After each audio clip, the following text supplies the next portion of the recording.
Les thèmes d'aujourd'hui, c'est à la fois le bilan de l'année 2018, donc c'est toutes les actions sur la mobilité, mais pas seulement, sur le patrimoine, sur la restauration des murs en pierre sèche, sur toutes les actions aussi qui font que le territoire doit devenir un territoire plus autonome, plus économe, plus vertueux d'un point de vue écologique.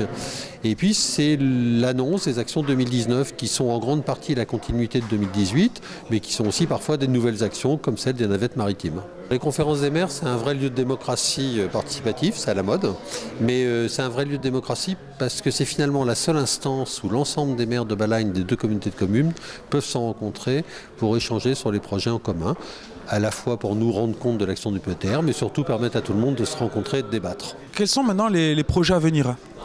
Alors les projets à venir, il y a d'une part tous les projets déjà engagés sur la mobilité, la voie verte Île-Rousse-Calvi, les projets de mobilité autour du covoiturage, du tram-train, et puis un nouveau projet en termes de mobilité, puisqu'on a appris aujourd'hui qu'on était lauréat d'un appel à projet lancé par le ministère au niveau national, et qui regroupe le PETR de l'extrême sud, la communauté de communes de Ouest-Corse, et puis la Belle Ajaccio, sur un projet de mobilité maritime qui irait entre Île-Rousse et Bonifacio, sur lequel on lance une étude coordonnée entre les différentes instances. C'est déjà un contact ensemble, parler ensemble des maires de Balagne. C'est la mise en place de projets, d'actions, comme par exemple au niveau du patrimoine, la revitalisation, le renouvellement de fontaines, les renouvellements de chemins, des actions qui s'inscrivent dans le cadre du patrimoine. C'est le SCOT qui est quand même toujours là et qu'il faut continuer à mener. Et c'est vrai que ce n'est pas une petite affaire, mais j'espère qu'un jour viendra prochain où on pourra s'y appuyer dessus et pouvoir s'en inspirer pour les documents d'urbanisme. Voilà, donc c'est un certain nombre d'actions qui font qu'effectivement c'est un pays, un territoire qui a besoin de vivre et de travailler ensemble.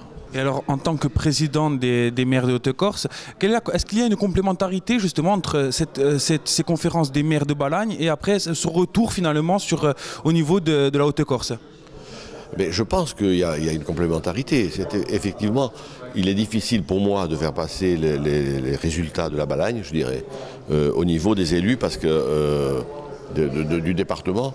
Parce que chaque territoire a un petit peu ses particularités, sa sociologie, son histoire, et c'est pas toujours facile pour ce qu'on a fait aujourd'hui en Balagne de le transposer de façon identique ailleurs. Donc, et en plus, ça doit être des démarches qui émanent du territoire. C'est difficile d'amener la chose à d'autres personnes, à d'autres territoires, parce qu'il faut avoir vraiment l'envie de le créer pour pouvoir réaliser une opération comme celle qu'on a fait ici en Balagne. Je crois qu'on est un exemple de ce que l'on peut faire sur des territoires, un exemple que l'on peut présenter à d'autres, mais bien sûr sans pouvoir l'imposer. Évidemment, il n'est pas question d'imposer, mais comment dire, l'inciter, mais pas en faire quelque chose d'obligatoire. Voilà.